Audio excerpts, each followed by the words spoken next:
29 अप्रैल साल 2019 हमारी Indian army की तरफ से एक ट्वीट किया जाता है। इस ट्वीट के सामने आते ही चारों तरफ सनसनी मच जाती है। दरअसल इस ट्वीट में कुछ तस्वीरें शेयर की गई थीं, जिसमें हमें बर्फ पर कुछ फुटप्रिंट्स देखने को मिले। लेकिन ये फुटप्रिंट्स किसी सामान्य जानवर या आम इंसान के नहीं बल्कि यति के थे, जिसे हिम मानव भी कहा जाता है। और ये बात इतनी श्योरिटी से इसलिए कहा गया क्योंकि एक आम इंसान के पैरों की चौड़ाई 2 से 4 इंच से ज़्यादा नहीं होती है। गोरिल्ला जैसे जानवरों के पैरों का एवरेज साइज भी 10 से 14 इंच का ही होता है। लेकिन जिन फुटप्रिंट्स को इंडियन आर्मी की टीम ने देखा था वो 32 इंच लंबे और 15 इंच चौड़े थे। ऐसे में सेना का ये मानना था कि ये फुटप्रिंट्स यति के पैरों के हैं। वैसे यति को देखे जाने के दावे पहले भी किए जाते रहे हैं, लेकिन इस बार ये दावा हमारी इंडियन आर्मी कर रही थी, जिस वजह से यति के अस्तित्व को लेकर कई तरह के सवाल उठने लगे।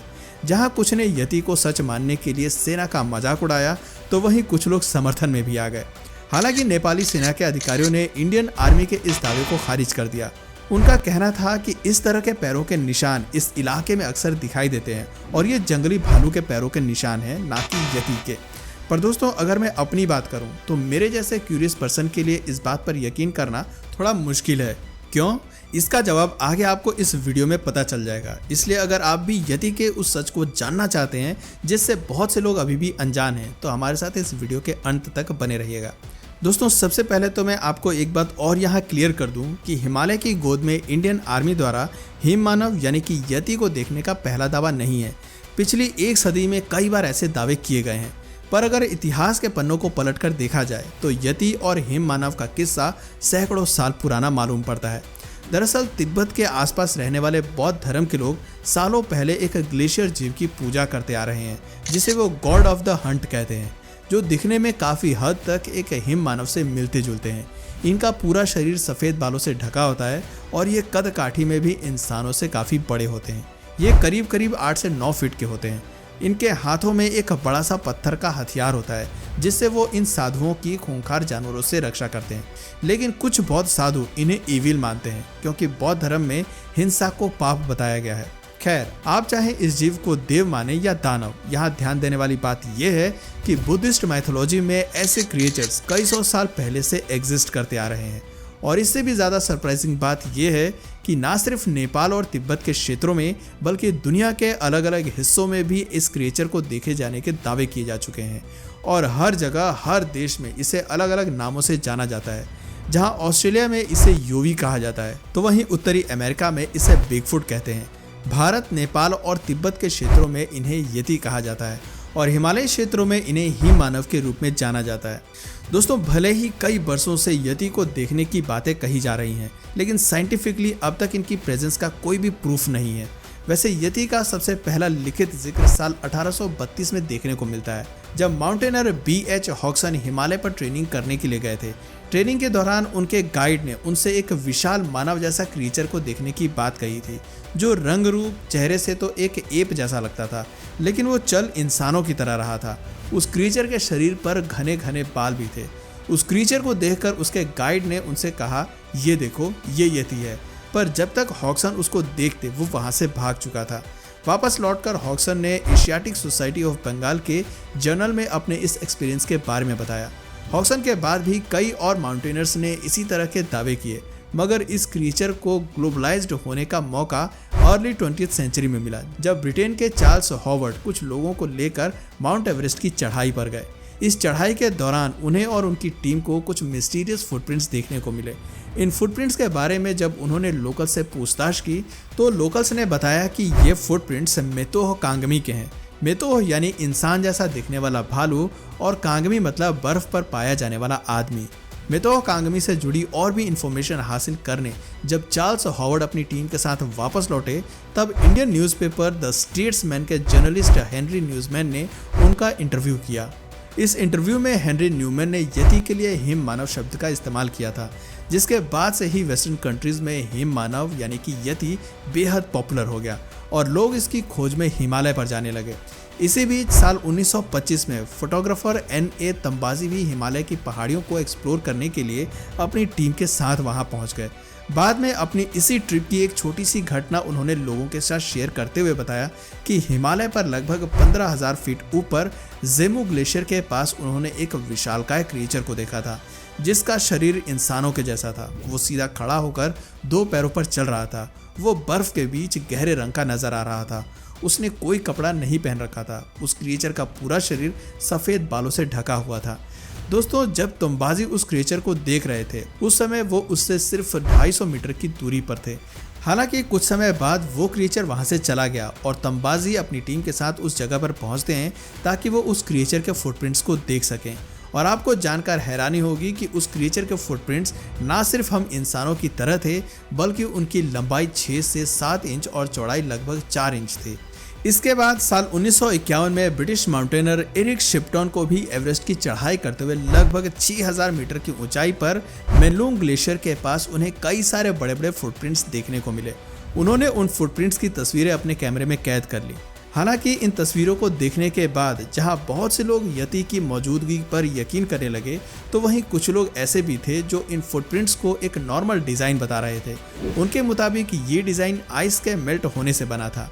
दोस्तों, आज 70 साल से भी ज़्यादा समय बीत चुका है और इस बीच बहुत से लोगों द्वारा यति को देखने के दावे किए गए हैं। इनमें से कुछ ने तो एविडेंस के थ्रू ये साबित करने की कोशिश की है कि हिमालय की पहाड़ियों में यति मौजूद है। इन्हीं में से एक एडमंड हिलेरी भी थे, जिन्होंने माउंट एवरेस्ट की चोटी सबसे पहले फतह की थी।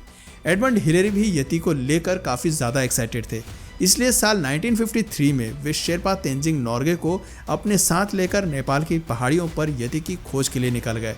अपनी इस खोज के दौरान हिलेरी को 240 साल पुरानी एक खोपड़ी मिली। उन्हें लगा कि ये खोपड़ी यति की है, लेकिन बाद में जांच में ये पता चला कि ये खोपड़ी हकीकत में बकरी जैसे जानवर सिरोह की थी। दोस्तों, एडमंड हिलेरी के बाद साल 1986 में फेमस इटालियन माउंटेनर रेनहिल्ड मेसनर ने भी फुटप्रिंट्स दिखाकर यति से सामना होने का दावा किया।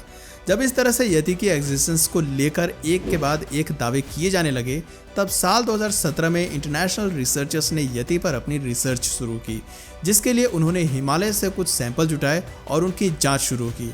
और आपके लिए ये जानना शॉकिंग होगा कि इस जांच के बाद उन्होंने यति को ध्रुवीय और भूरे भालू की क्रॉस ब्रीड यानी कि संकर नस्ल बताया।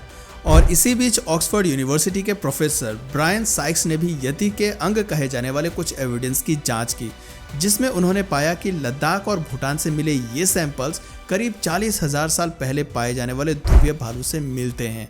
और इस तरह अब एक नई थ्योरी निकलकर सामने आई, जिसमें ये माना गया कि हिमालय में भालुओं की एक ऐसी नस्ल है जो ध्रुवीय भालू से मिलती है, जिन्हें अब तक हम इंसानों ने नहीं खोजा है। लेकिन डेनमार्क की कोपेनहेगन यूनिवर्सिटी के रिसर्चर रॉस बर्ट का ऐसा मानना था कि हिमालय जैसे इलाके में ध्रुवीय भालू एग्जिस्ट नहीं कर सकते हैं।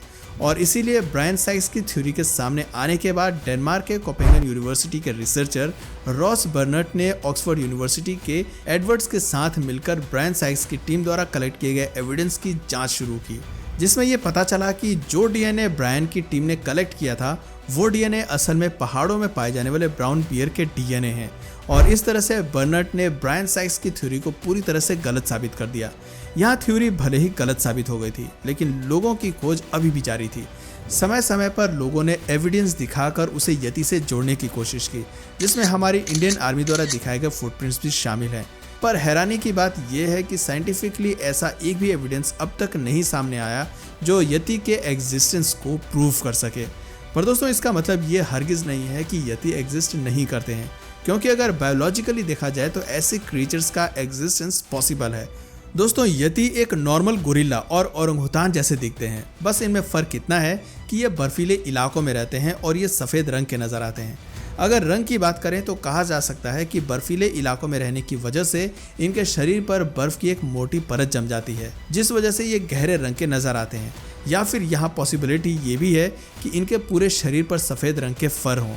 इन दोनों में से कौन सा रूल यति पर लागू हो रहा है ये तो मुझे नहीं पता, पर अगर आप हमारे चैनल से जुड़े रहते हैं तो आपको एवोल्यूशन के बारे में ज़रूर पता होगा, कि किस तरह से समय के साथ साथ क्रिएचर्स खुद को परिस्थितियों के हिसाब से इवॉल्व करते गए और जो नहीं कर पाए उनका अस्तित्व धीरे धीरे इस प्लैनेट से समाप्त हो गया।